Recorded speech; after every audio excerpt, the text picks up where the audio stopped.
ಚೆನ್ನಾಗಿ ಪೈರ್ ಬರ್ತದೆ, ಕಟಿಂಗ್ ಹಾಕ್ಬೇಕು. ಯಾವ ಪಾಪ ಬರೇ ಮನೂರ್ ಗೋಡು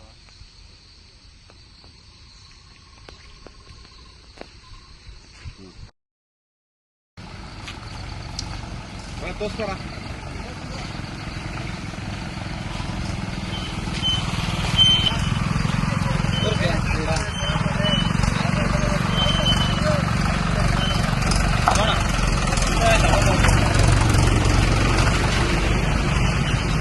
ಇವತ್ತು ನಾವು ನೋಡ್ಬೋದು, ಇವತ್ತು ಮಳೆ ಬಂದು ನಮ್ಮ ಏನು ತೂಗೆರೆ ಕ್ರಾಸಿಂದ ಕುಲ್ಕಟ್ಟೆವರೆಗೂ ಯಾವ ರಸ್ತೆ ಆಗಿದೆ ಅಂತೇಳಿ. ಇದು ರಸ್ತೆ ಅಲ್ಲ, ಇದು ಗದ್ದೆನೇ ಅಂತಲೇ ಹೇಳ್ಬೋದು. ಇವತ್ತು ನಾವೇನು ಗದ್ದೆ ಮಾಡ್ತೀವಿ ತೋಟದಲ್ಲಿ ನೋಡ್ಬೋದು, ಆ ಥರ ಒಂದು ಪರಿಸ್ಥಿತಿ ಇವತ್ತು ನಮ್ಮ ರಸ್ತೆಗಳಿಗೆ ಬಂದಿದೆ ಅಂತ ಹೇಳ್ಬೋದು. ಇವತ್ತು ಈ ಒಂದು ರಸ್ತೆಯಲ್ಲಿ ನಾವು ಇವತ್ತು ಪೈರು ಉಣ್ಬೋದು, ಯಾಕಂದರೆ ನಾವು ಗದ್ದೆಯಲ್ಲಿ ಭತ್ತದ ಪೈರು ಉಣ್ತೀವಿ. ಅದೇ ಥರ ಇವತ್ತು ನಾವು ಈ ರಸ್ತೆಯಲ್ಲಿ ಇವತ್ತು ಪೈರನ್ನು ಉಣಿ ವಿಭಿನ್ನವಾಗಿ ಪ್ರತಿಭಟನೆ ಮಾಡಿದ್ದೀವಿ.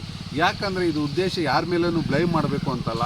ಸುಮಾರು 5 ವರ್ಷ 6 ವರ್ಷಗಳ ನಮ್ಮ ಕಷ್ಟಗಳನ್ನ ಯಾರು ಈ ಒಂದು ಜನಪ್ರತಿನಿಧಿಗಳು ಅರ್ಥ ಮಾಡ್ಕೊತಾ ಇಲ್ಲ. ಇವತ್ತು ಒಳ್ಳೆ ಸರ್ಕಾರ ಇದೆ, ಒಳ್ಳೆ ಉತ್ತಮವಾದ ಸಚಿವರು ಇದ್ದಾರೆ ನಮ್ಮ ಭಾಗಕ್ಕೆ. ಸಚಿವರು ಒಂದೇ ಒಂದು ದಿನ ಈ ಒಂದು ಕೆಲಸ ಮಾಡ್ಕೊಳ್ಳೋ ಅಂಥ ಎಲ್ಲ ಶಕ್ತಿ ನಮ್ಮ ಸಚಿವರಿಗಿದೆ.